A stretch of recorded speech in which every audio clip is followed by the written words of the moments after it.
ప్రపంచం మొదలైన సమయంలో ఇతర జంతువులన్నీ మనుషుల కోసం పని చేయడం ప్రారంభించాయి. కాని ఒంటె మాత్రం పని చేయాలన్న సంకల్పం లేకుండా హౌలింగ్ డెజర్ట్ అనే ఎడారిలో పుల్లలు, కండెలు మరియు ముల్లులు తినుతూ జీవించేది. ఎవరైనా జంతువు అతనితో మాట్లాడితే ఒంటె కేవలం హం హంఫ్ అని మాత్రమే చెప్పేది. ఒకరోజు గుర్రం ఒంటెను నడవమని అడిగింది. ఒంటె ఏమీ మాట్లాడకుండా హంప్ అన్నది. గుర్రం ఈ విషయం మనిషికి చెప్పింది. కుక్క కూడా ఒంటెను పని చేయమని కోరింది. ఒంటె మళ్లీ హంప్ అన్నది.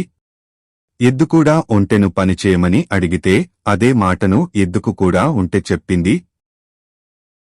ఒంటె పని చేయకపోవడంతో మనిషి గుర్రం, కుక్క, ఎద్దుకు రెట్టింపు పని చేయమని ఆదేశించాడు. ఈ మూడు జంతువులు అలా చేయాలని ఇష్టపడక వారు ఒక పంచాయితీ పెట్టుకున్నారు. అప్పుడు ఎడారులు అన్నింటికీ యజమాని అయిన జీని, ఓ మాయాశక్తి గల జీవి, అక్కడికి వచ్చాడు.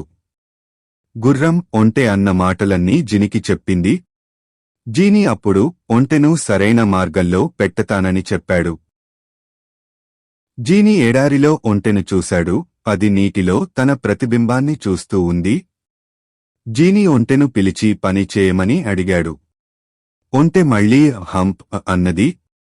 దీనితో జీని కోపగించి ఒంటె అందమైన నడుముపై ఒక గొప్పు హంప్ వేయటం జరిగింది.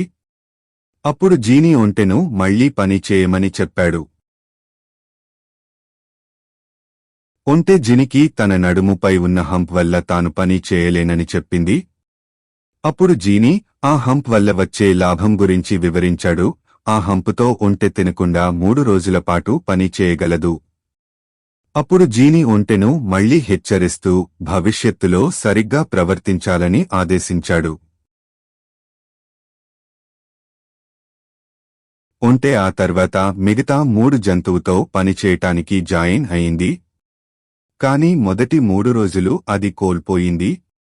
ప్రపంచం మొదలైనప్పుడు అది వాటిని వదిలేసింది.